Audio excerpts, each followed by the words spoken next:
Hey guys, so I'm gonna go ahead and do a quick tutorial on your striped headbands.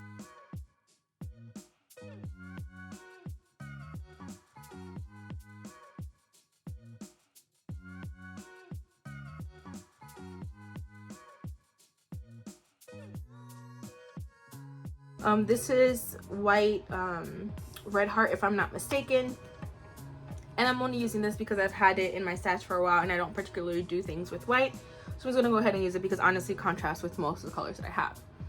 This is going to be color A, my my burgundy color, and I'm going to go ahead and wound 6 around my hands just because I know that's the perfect length I need to close my seam and sew up my project. So 1, 2, 3, 4, 5, 6.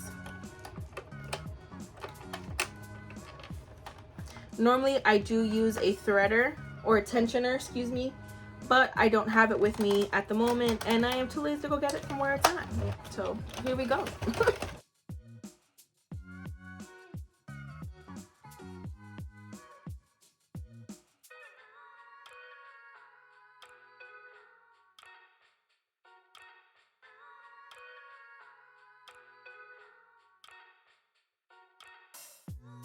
So I've now done 15 rows of color A, and generally whenever you're starting something or you're working with something, you generally want to start and end it at the black needle, which is where you started. However, because I know that the seam can be visible, I'm going to crank a few more needles over so that the seam will now be, the color changing seam is going to be somewhere where the client will not see it.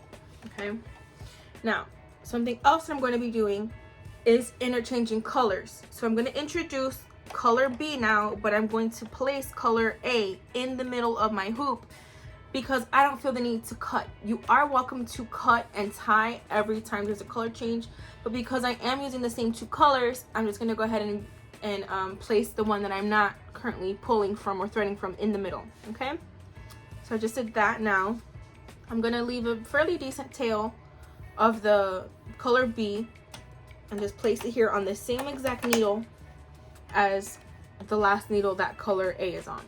I don't know if you guys can see that.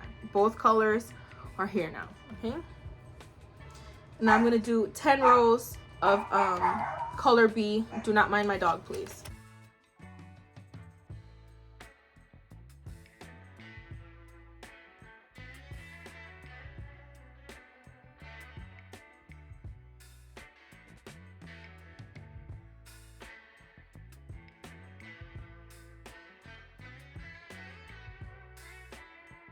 Again, I'm going to stop more or less where I did last time because I know that's where it's gonna change, and I'm just removing the excess yarn from the middle because it has kind of gotten a little tangled around it. Something that we can do to prevent this from happening every time is just going ahead and making a little spoolie with this extra yarn. Okay, I'm taking the waste yarn in there as well just to get it out of the way for now. I don't want it to keep getting tangled with the second color that we're not currently using because it will happen repeatedly. Okay. So now I'm going to bring out color A and just put it to the side for a minute. I'm going to take out color B and place it in the middle. I'm going to give it a nice little tug. I want it for there to be enough space between the two so that the red isn't extremely tight, right? I want it to have some give. So I'm going to go ahead and place that in my tensioner or the yarn holder. I don't know what it's called here. And then I have the 2 colors again on that same needle. Okay, I'm kind of just pulling down a little bit to give it a little give and make sure that the color A is not too tight. And I'm gonna go ahead and thread a few to make sure. See, I've lost that last one already. I don't want that. Let's see what's going on here, because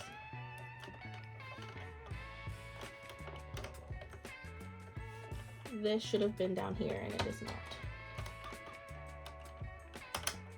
So going to be very careful when changing colors because you will drop thread, or you will drop stitches. And that is the biggest pain when doing the two colors, is drop stitches. Not fun. I promise you it's not fun.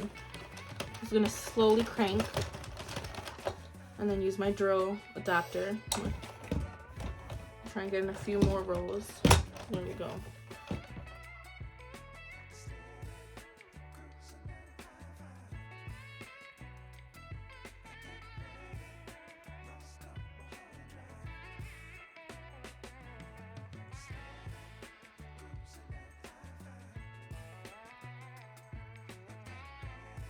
So I'm going to pull out color B, okay? And again, it's not in the same exact place. It's near it, but that's okay. I'm going to take out color A, make sure it loops down. I'm going to place it in the middle again, kind of give it a nice little pull on all sides. Making sure I don't lose this stitch like I did last time. So I'm going to put that underneath there so that it pulls. And I'm going to go ahead, like I said, give it a tug so that you see this nice little give that there is here. That happens with the mustard for my color B, okay? And again, I have the same two colors on the needle, okay? I'm gonna carefully do this while looking at it, making sure again that nothing is left out. Let's see.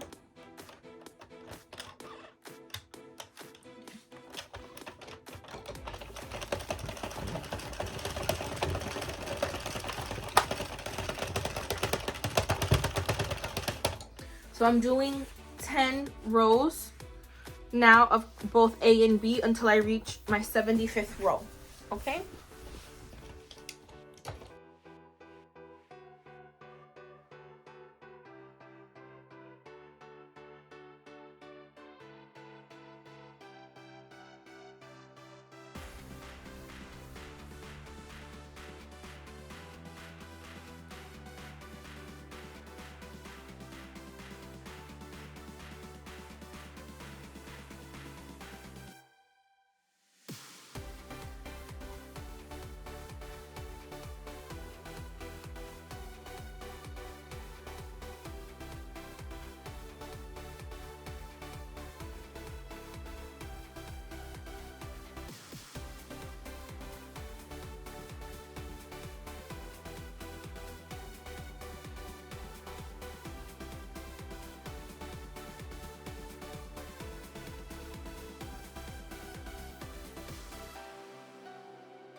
This is going to be my very last color change. So I'm going to go ahead and just cut this. Again, I don't have my scissors, so don't judge me. I'm going to throw this in, a nice long tail in the middle. And I'm going to pull out color B, okay? That's going down in there. Color B is coming up, okay? And again, I'm just making sure that everything goes where it needs to go and I have no drop stitches because that would not be fun.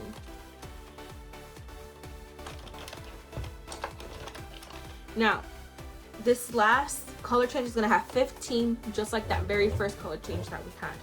There's a reason for that I'll get to at the end.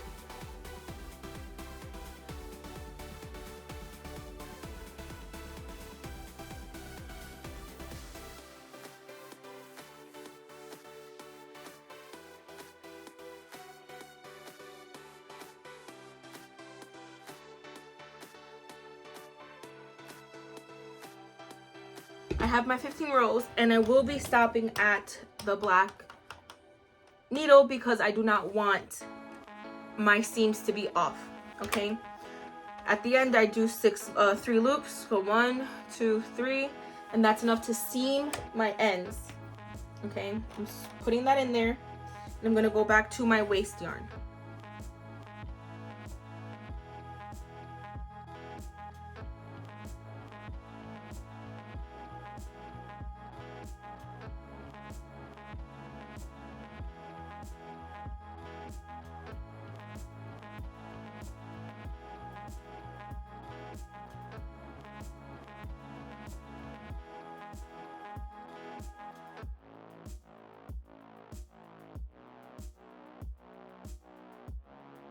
Because of my seaming method that I use for my headband, I need my ends to be a little bit longer because part of it gets eaten up on my sewing method.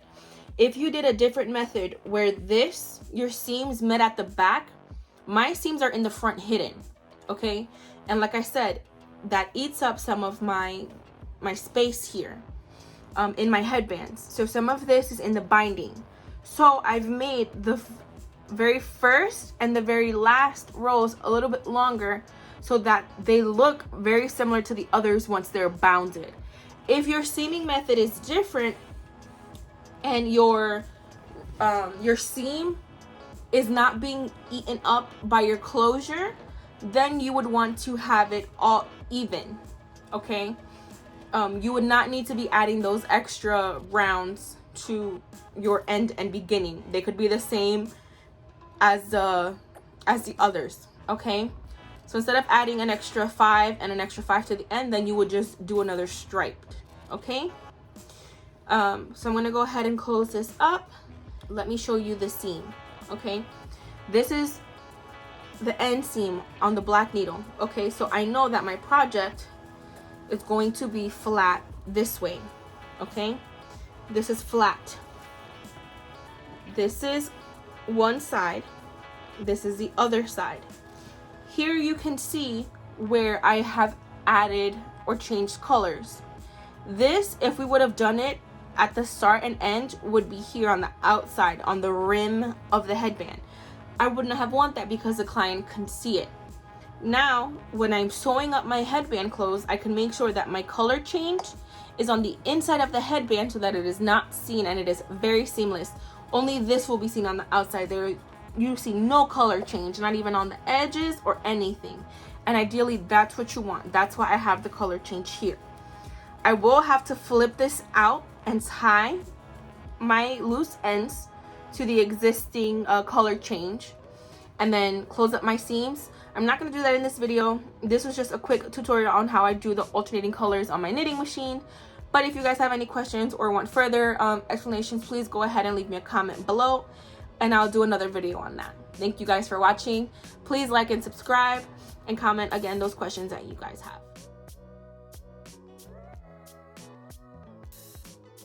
Now here, I dropped stitches. So instead of fighting with this, I'm literally going to be starting over.